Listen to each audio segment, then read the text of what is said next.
What's up, guys? Hybrid Mongoose here, and welcome to another video. In today's video, we're going to talk about GameStop going retro.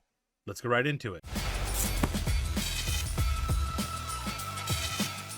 So, GameStop going retro. How do I feel about this? It's kind of funny that GameStop is even in the news. Who else, by a raise of hands, I know I can't see you, but who else out there can't believe that GameStop is even around? Right here. Okay.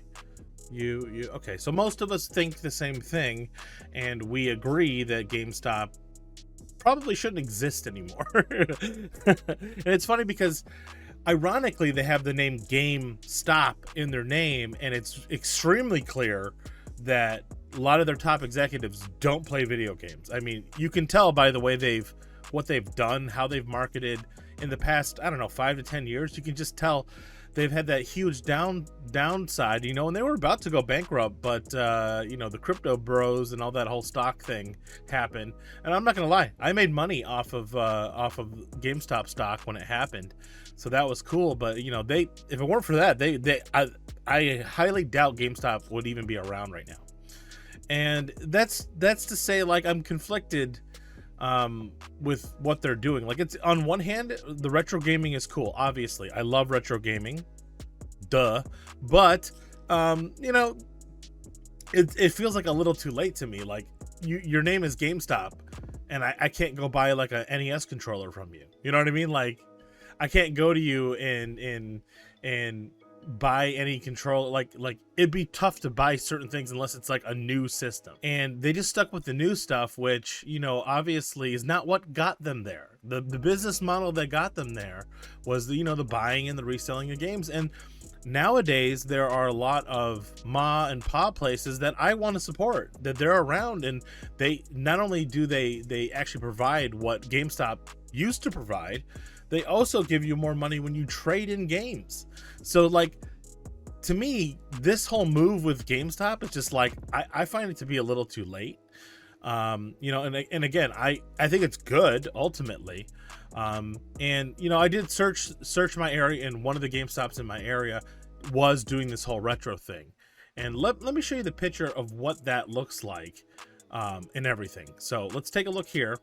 And this is basically the section. This is the section at GameStop, at my local GameStop, and what they had. And it's kind of funny to see like Wii U games on there, and PS3 games are now considered retro, which is crazy. You know, like that makes me feel old. And it's funny, I did get a couple games from this as well. But you know, they had, instead of having the cartridges out, like this bottom section right here where my mouse is, they just had written on there, like, you know, Donkey Kong for Game Boy or whatever. So I actually asked them, I said, what do you guys have for cartridges? And they're like, oh, it's on the bottom over there.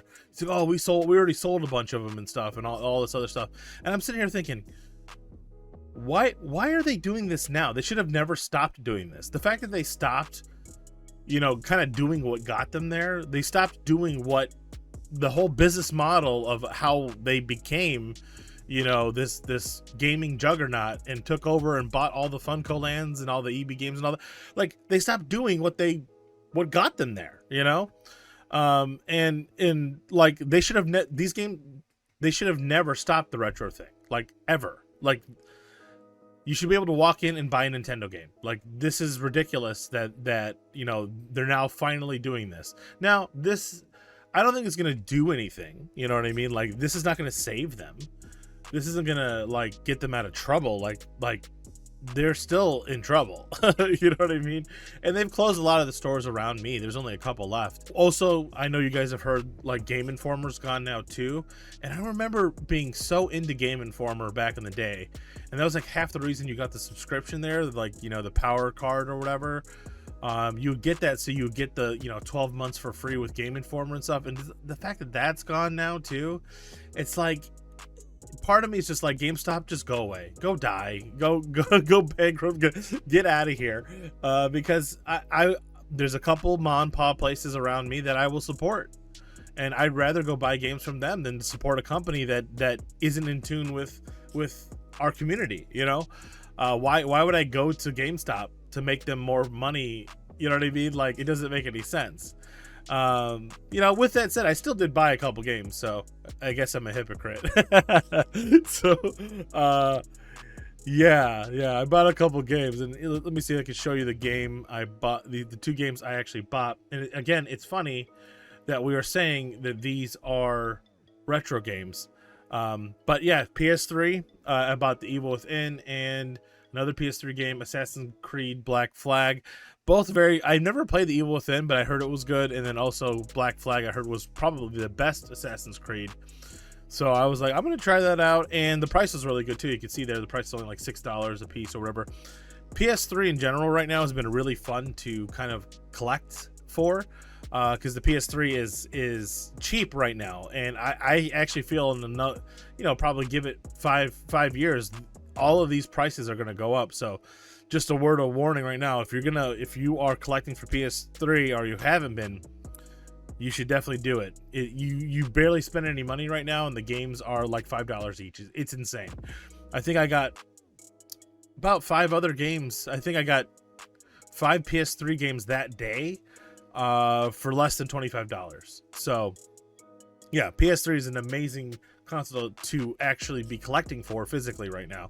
And you know, obviously all of those prices are going to go up later on. I mean, they have to. They're really low right now. So in terms of everything, it's definitely a good move for them to start doing the retro thing. They should have never stopped doing it. If they have good deals, I will still occasionally pop in there and take a look. But you know, they were slowly doing this before they like announced it or whatever. Like I know people were starting to find these retro games at GameStops before they even listed this. So yeah, again, this is pretty cool, but also kind of sad at the same time. It would be, I know some people were like, when this first happened, some people were like, oh, I wonder if the whole store is retro or whatever. And I kind of knew they weren't going to do that. I mean, they're going to revamp an entire store to make it all retro. Yeah, right. So at least that's what I thought. But yeah, no, it was only one section. And you know, the section was decent. It wasn't bad. And like the games were priced good too. It's not like they were a bad price. You know, that's why I even bought a couple for myself. But what's funny is, you know, when I got home and I put The Evil Within in the PS3, and then it started downloading an update, and I'm just like, this is where we're at. PS3 is considered retro, and I'm downloading an update from online to play a physical game.